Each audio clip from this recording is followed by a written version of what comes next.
And now, back to America's Wealth Management Show. Dean Barber and your local advisor, Dan Fisher. All right, ladies and gentlemen, welcome back. It's America's Wealth Management Show. I'm your host, Dean Barber. It is time to join Dan Fisher. He, of course, is the president of Fisher Financial Group in Chicago, Illinois. And for over 28 years, Dan has been helping people that are close to retirement or already there put things all together so that they can retire a winner. He began his career as an accountant and moves into the advising role and has been helping people learn how to preserve their assets conservatively while paying the least amount in income taxes possible. And Dan, when we talk about stress testing a person's retirement, we went through several examples in the last three segments of stress testing your retirement, and I brought up something that I believe to be a very true statement, and that is that people don't know what they don't know. So in many cases, what that means is that people don't even know what questions to ask or where to look or how to stress test their retirement for potential pitfalls. And what we want to do is we want to help people understand that consistently through their retirement years, they need to always be asking the question and be working with their advisor on the question, what could possibly go wrong? And then building in contingency plans in all areas of a person's retirement so that they've stress tested and they've thought of possibilities of what could go wrong during their retirement years. So, Dan, I want you to talk about at Fisher Financial Group what you do to stress test a person's retirement and what is it that people need to expect of their advisor. Well, thank you, Dean, and it's great to be on your show again this week. Well, first of all, I think that what we need to do is identify what causes stress in retirement. Well, we all know the obvious, and one of the most obvious is the markets. And we've had a lot of market volatility, obviously, in the last month to 2 months, going back. Other things that can cause stress in retirement are economic changes, taxes. We don't know what the tax rates are going to be, going forward. Most say higher, but, we that factors in. And also real estate taxes as well, inflation. How about general panic?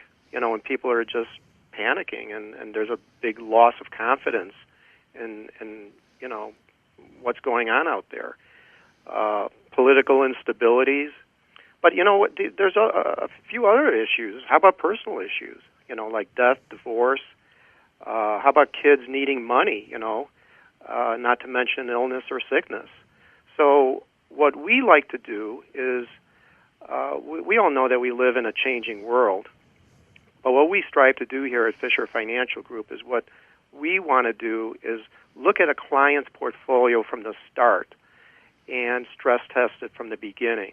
See what has worked for them in the past, what hasn't worked in the past, and actually what we try to do is condition them. Well, that's not to say that we don't do periodic reviews. We do. But, we don't want to be in a situation where we have to be like, we should have, we could have, should have, would have, done this, because then by that time it's too late. So what we'd like to do is we want to set our goals and expectations from the start and tell our clients to tune out the news and the headlines of the day just for a minute, enjoy their retirement, and go about their way. But yes, what we do is we do address the stress of the day and or the week or the month. We do periodic reviews with our clients, and we address that. We look at the volatility of our clients' portfolios periodically.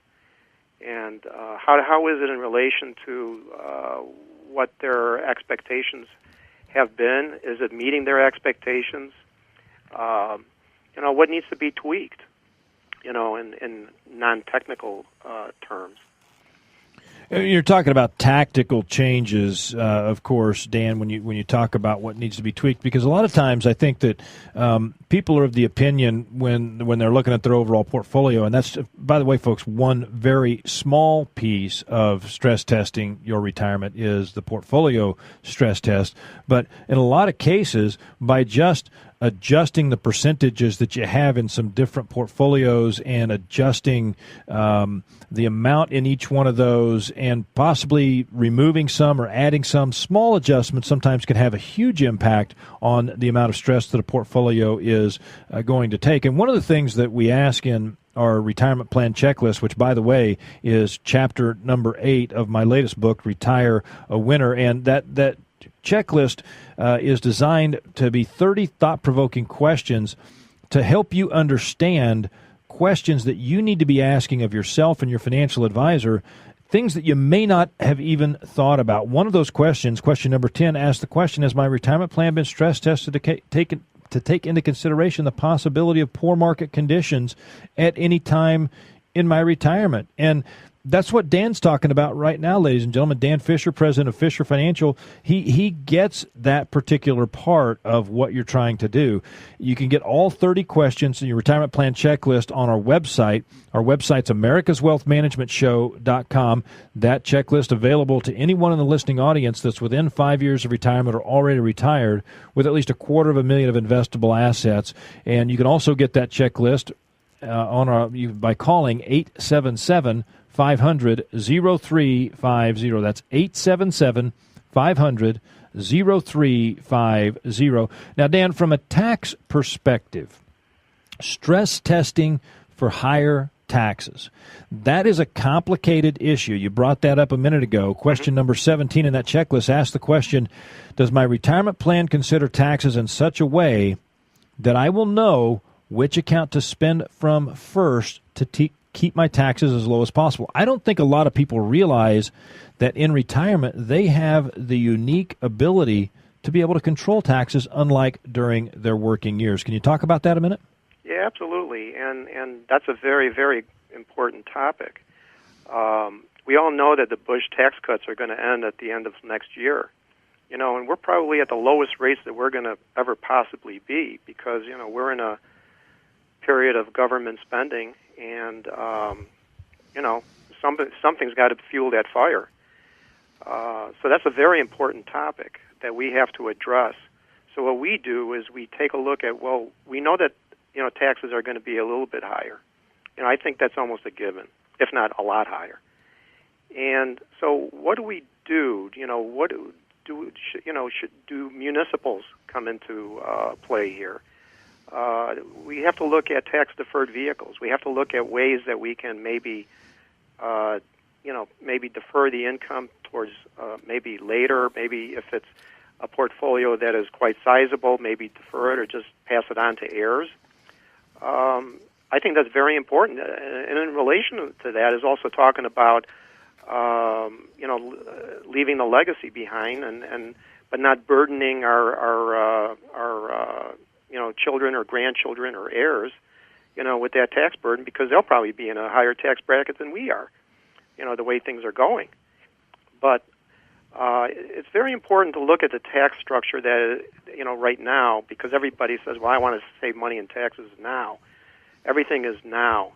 But we also have to plan for the future, and we have to assume also certain assumptions, such as, what if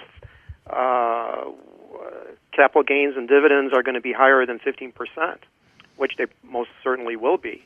They've been kicking around the 20% rate, or maybe 25%, or even taxing them as ordinary income. So how do we position our portfolio so that we mitigate that, from right now, rather than having to pay those gains later on? So, we do that. We also do year-end planning. We look at tax harvesting of capital gains, capital losses. There's several techniques that we use in order to achieve those goals. Well, the point, Dan, I think is this, that you're doing these things, but many people don't know how to do these things, and many advisors act in the role of more of a financial salesperson than they are of an actual wealth manager. And the difference, ladies and gentlemen, is when you get to retirement, distribution is an entirely different game. It's something that the rules that you learned about accumulating assets need to be thrown out the window, and you need to start focusing on preservation of assets, distribution, and net spendable income during your retirement years. Find out what you don't know, ladies and gentlemen, by getting a copy of our retirement plan checklist, part of my new book, Retire a Winner. It's available on our website at americaswealthmanagementshow.com. You can get your retirement plan checklist with no cost or obligation. All you've got to do is be within 5 years of retirement or already retired with at least $250,000 of investable assets. Go online right now to americaswealthmanagementshow.com and get your retirement plan checklist. You can also get it by calling 877-500-0350. This is Dean Barber, host of America's Wealth Management Show. Once again, joining Dan Fisher, president of Fisher Financial Group in Chicago. He is your local advisor that's part of America's Wealth Management Radio Network. Dan, enjoy the rest of your weekend. Thank you, Dean. You too. Thank you.